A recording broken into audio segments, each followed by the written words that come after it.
അമ്പലത്തിൽ പോവാ. അങ്ങനെ ഗൈസ് രാവിലെ ഞങ്ങൾ മൂന്നുപേരും ഭക്തിമാർഗം പിടിക്കാമെന്ന് കരുതി. രാവിലെ കുറച്ച് മഴയും കാര്യങ്ങളൊക്കെ ഉള്ളതുകൊണ്ട് കുറച്ച് മടിയുണ്ടായിരുന്നു. പിന്നെ ഒന്നും നോക്കിയില്ല. കുറേ ദിവസമായി അമ്പലങ്ങളിലൊക്കെ ഒന്ന് പോയിട്ട്, അപ്പോൾ ജസ്റ്റ് ഒന്ന് അമ്പലത്തൊക്കെ ഒന്ന് പോയി പ്രാർത്ഥിച്ച് ഒരു പോസിറ്റീവ് എനർജി അത്രയേ ഉള്ളൂ. നമ്മളെല്ലായിടത്തും ഒന്ന് പോയി ഒന്ന് പ്രാർത്ഥിച്ച്, പിന്നെ രാവിലത്തെ ആ ഒരു ഇതായതുകൊണ്ട് നല്ല വിശപ്പും കാര്യം ഉണ്ടായിരുന്നു കേട്ടോ. അപ്പോൾ ഞങ്ങളൊരു അമ്പലത്തിൽ പോയി. അത് കഴിഞ്ഞപ്പോൾ ഞങ്ങൾ വിചാരിച്ചു ഒന്ന് ചായ കുടിച്ചിട്ട് അടുത്ത അമ്പലത്തിൽ പോകാമെന്ന്. അങ്ങനെ ഞങ്ങൾ നമ്മളെപ്പോഴും കയറുന്ന ഗ്രാൻഡ് ബേക്കേഴ്സിൽ കയറി നമ്മൾ ദോശയും ഊത്തപ്പവും, അത് ഞാൻ മഷ്റൂമല്ല പനീർ ദോശയാണ്, പനീർ മസാല ദോശയാണ് ഓർഡർ ചെയ്തത്. ഊത്തപ്പമാണ്, ഒണിയൻ ഊത്തപ്പമാണ് ഓർഡർ ചെയ്തത്. അടിപൊളിയായിരുന്നു. ആ രണ്ടും കഴിച്ച് വയറ് നിറച്ച് അവിടെ നിന്ന് ഇറങ്ങി.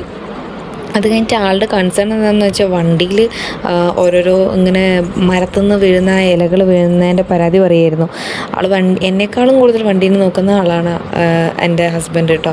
അത് കഴിഞ്ഞിട്ട് ഞങ്ങൾ അടുത്തുള്ള വേറൊരു അമ്പലത്തിലും കൂടെ പോയി കുറേ നേരം അവിടെ പ്രാർത്ഥിച്ച് ഒന്നതിൽക്കൂടെ ഒക്കെ നടന്ന് ഭയങ്കര പോസിറ്റീവായിരുന്നു. എന്താണെന്ന് അറിയില്ല, കുറേ നാൾക്ക് ശേഷം എന്തോ ഒരു സമാധാനം, ഒരു സന്തോഷം കിട്ടിയത്.